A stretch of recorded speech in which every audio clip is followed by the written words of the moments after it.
This is the channel for the woman who's done playing small, the woman who knows there's a fire in her belly, a voice in her bones, and a destiny she's done apologizing for. If you're ready to unleash the woman you were born to be, hit subscribe and join the movement. I'm Leona Schrock, and let's rise together.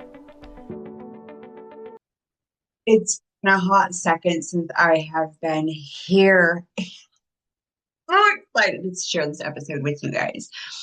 May was just a month of magic, not just a month of magic. It was a month of major growth on my end in so many different aspects. There were so many different things that were happening in life, and I took it as the opportunity for growth. And I knew going into it that there was going to be massive shifts, massive growth. And part of me was kind of fighting against it. And the other part of me was like, yes, let's do this. Let's go all in to it. But I was mentally prepared. And I also know and I'm aligned enough with my soul that I knew that it was coming. But some things you can know that they're coming, but that doesn't mean that it makes it easier or it still doesn't change it until you're actually in it and you're navigating through it and you have to face the wild zoo, the wild monkey. Now, if you are a high achiever and you are a leader and you have a lot of different things on your plate, this episode is going to be for you. If you are one that you feel like you conquer the world alone, or you are alone a lot, or you have the weight of the world on your shoulders, or you're tired of the hustle grind, the overwhelm, and the burnout, I have the keys to unlock you not doing that anymore. So, in the month of May, I had my oldest one that is 23 getting married. I had my youngest one who she graduated. And then I had my dad decide to get remarried right in the middle of all of that. How lovely. We love all of that. And all of this was happening within 7 days. And as we all know, those are huge, massive life shifts, life changes. Like having your firstborn get married, and thank goodness I do love his wife. I love the woman that he chose. So all of that was good and then all of that was happy. It wasn't like there was all of that stuff, but it's an emotional release within inside of yourself, your mama heart of you're excited, but you're also processing the emotions going back from when he was born to when he first started kindergarten to when he was in high school to when he graduated to when he became a young man. And I'm not the mama that's like, oh, that's my baby. No, he's a grown ass man and I raised him to be a healthy masculine man. But it was still the mama heart going through a lot of emotions. And then my dad getting remarried, that was a whole nother, that was a wrench that was thrown in the situation that came out of nowhere. I was not mentally prepared for that. I was not opposed to him getting remarried. It was the way that it was done. And I did navigate through it, and there was good definitely that came from that because it exposed a wound that I still had on the inside of me of never feeling like I mattered or was a priority in my father's life. And for those of you that don't know, if this is your first time watching, he comes from the Amish. And so I was going back in the culture to go to his wedding.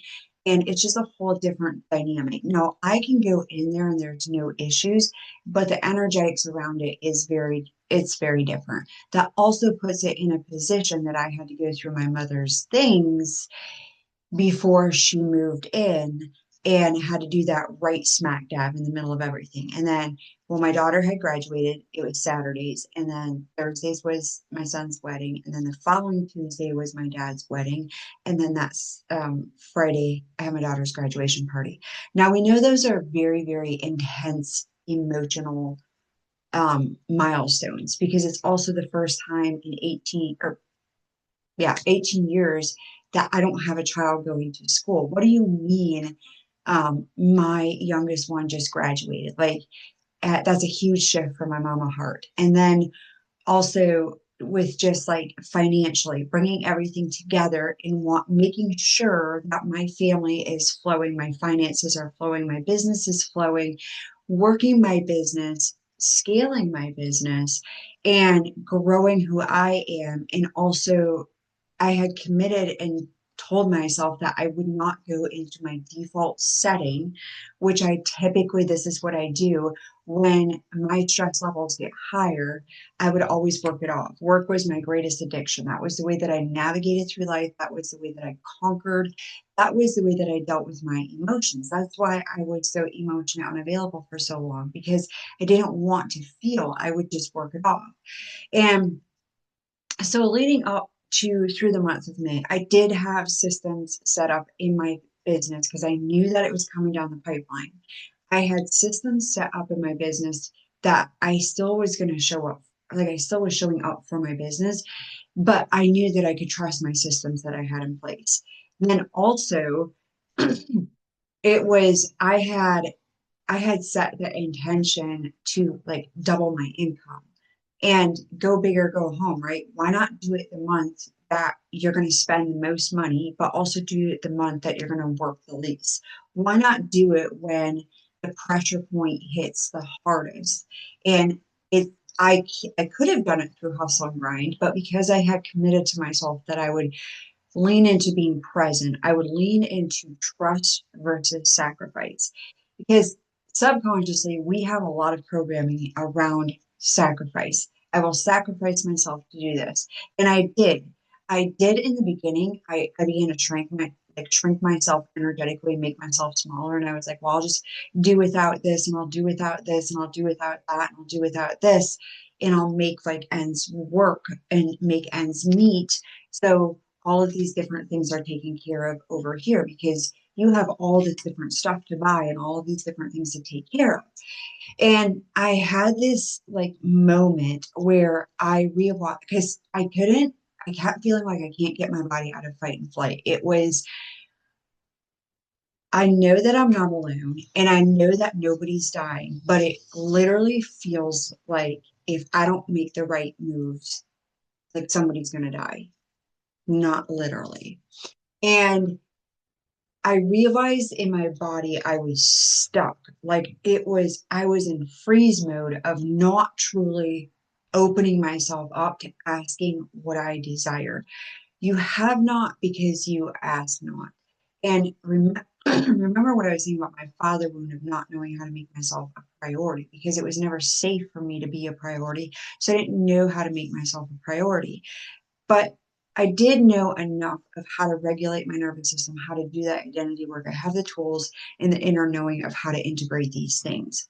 And when I would find myself wanting to go into hustle and grind, into making something happen, I would come back to myself and connect with myself and rewrite the story and do the nervous system regulation, go on the walks, actually breathe through it. It wasn't that I never did anything because I want to clarify, I definitely was taking action, but I was taking action from a place of trust versus a place of I have to sacrifice myself to make this work from a place of inner knowing that what I have to serve and what I have to offer in this world is powerful.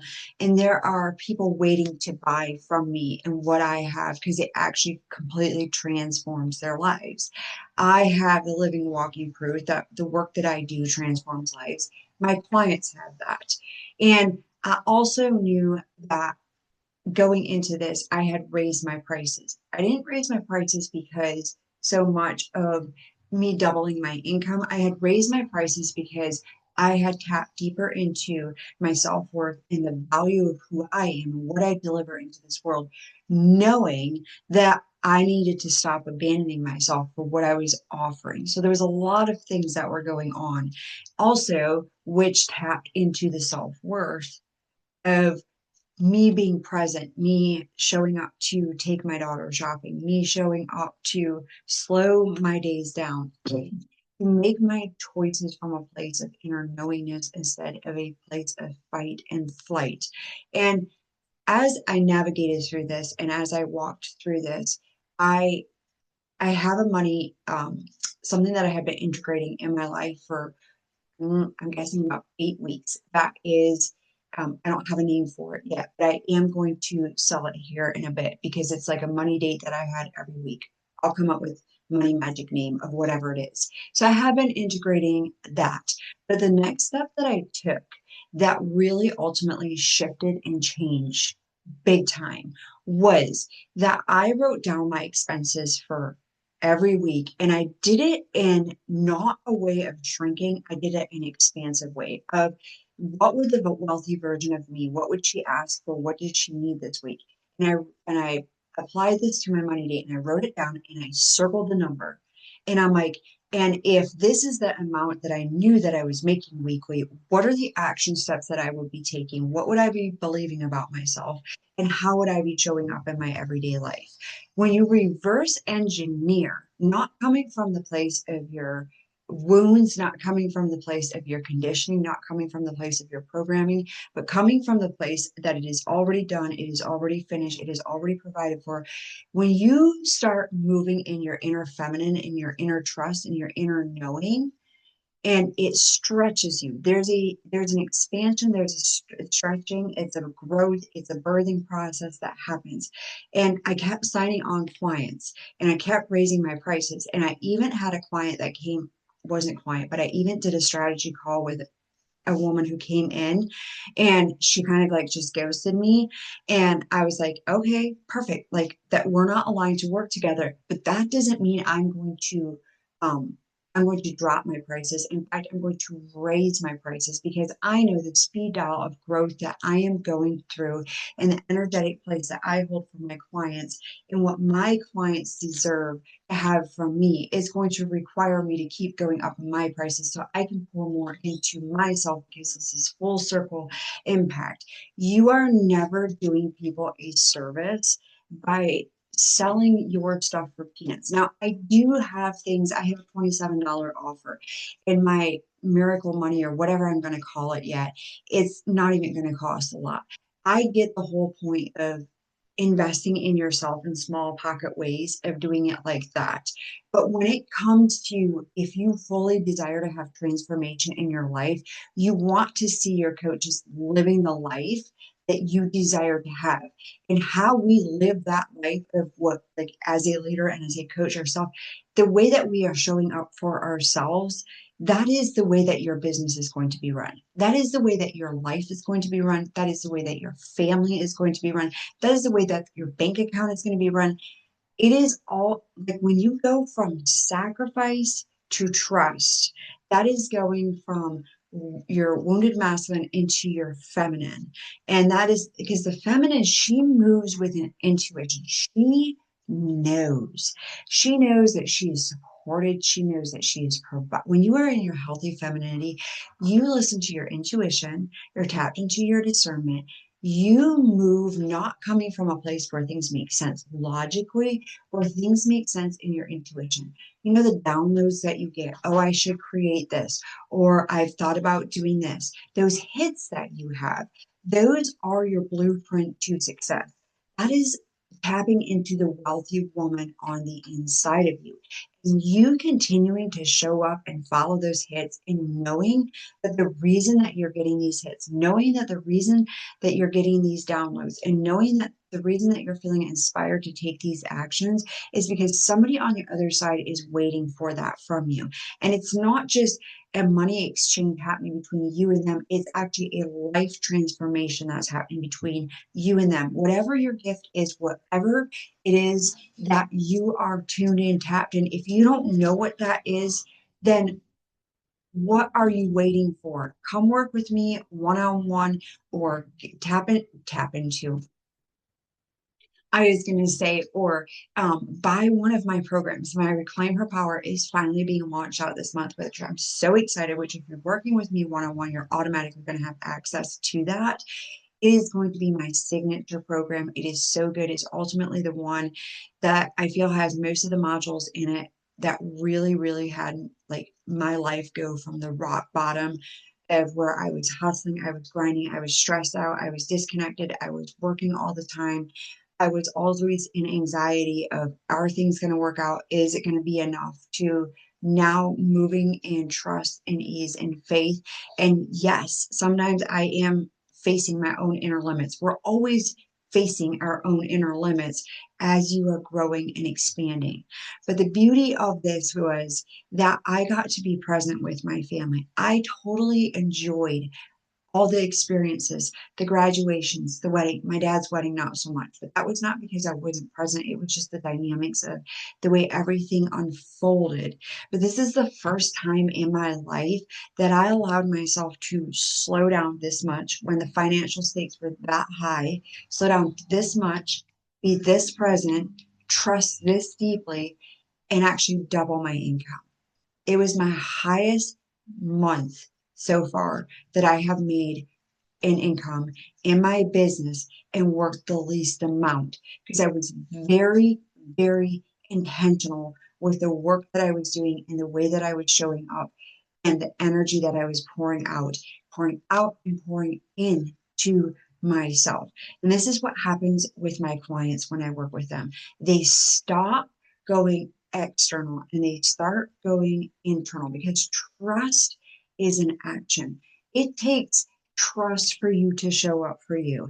It takes trust for you to make the moves and go start integrating to create the business or whatever it is to start creating the life of your dreams. Trust requires massive action from you, but it is a slow, expansive, steady, if you will, action that you are taking because it requires you to show up before you have the evidence, before you have the proof of the very thing that you desire. It requires you to let go of the outcomes. It requires you to deeply be embodied and know your self worth and check your self esteem and know that you are worthy of what it is you desire and move in such a way that it is already done, that you are deeply loved, that you are deeply provided for, and that you are deserving of the very desires that are within inside of your heart. And when you begin to move in such a way, that is when the magic drops into your lap. That is when things start unfolding in big ways. Now, that doesn't mean that it just is naturally going to come. That means doing the inner work. That means navigating through the stories. That means doing the nervous system work, doing the mind, body, and soul work. That means you facing the things that terrify you and scare you. It was absolutely terrifying for me to actually slow down and say, I am going to trust that even though I am slowing down, that I'm not being lazy, that I'm not being a failure, that I'm not just not taking responsibility, that I'm not being irresponsible. Like it was all of these different stories that I'm being stupid, I'm being ridiculous. I should have already had more money saved up. I should be further along had I spent my money more wisely. Like there was a lot of shame stories that I was navigating through and working through to get myself through this identity shift, if you will, that I was going through. And if you're like, I feel this and I resonate with this, then get in my containers and get in my world. And, and because I work with a lot of women who have religious trauma in their life. They're high achieving leaders, but subconsciously there's a lot of religious programming wrapped around that. Now, I'm also an executive coach, but the executive coaching is shifting a little bit because I just had a massive gold nugget drop into my lap the day after my youngest one's graduation party that I'm still kind of like marinating and figuring it out how I want to execute it into the world. But it's me and one of my, if you will, client soul sisters. We've been talking about this. I want to share the story when I drop it. I'm going to drop it next week because I'm like so freaking excited about it. Because I know there is like a massive, massive need for this, and it's definitely jumping off the cliff because it's not something that either of us have heard talked about or have heard, like even know of because that's part of like we're kind of trying to figure out the wording that we want to put around this and what I even want to call it. But the proof is in the pudding of just working with her of how much this is needed in the conversations that she has had where people are we're saying, well, I need a Leona in my life. So that's all that I'm going to say. That's a snippet that I'm going to say. I will see you in the next episode. I am going to remind you it is not about working harder. It is not just about working your strategy. It is also strategy, but it is also energetics. That is where the magic sits. This is the summer where you get to create the life of your dreams. You get to go all in, you get to expand, you get to grow, you get to be in your feminine, you get to be in your creativeness, you get to play. And if you're a man, you get to build a dream. And yes, you get to have it all because yes, it is possible to have the good relationships. And yes, it is possible to succeed in your life in every area of your life. Until the next episode, I will see you.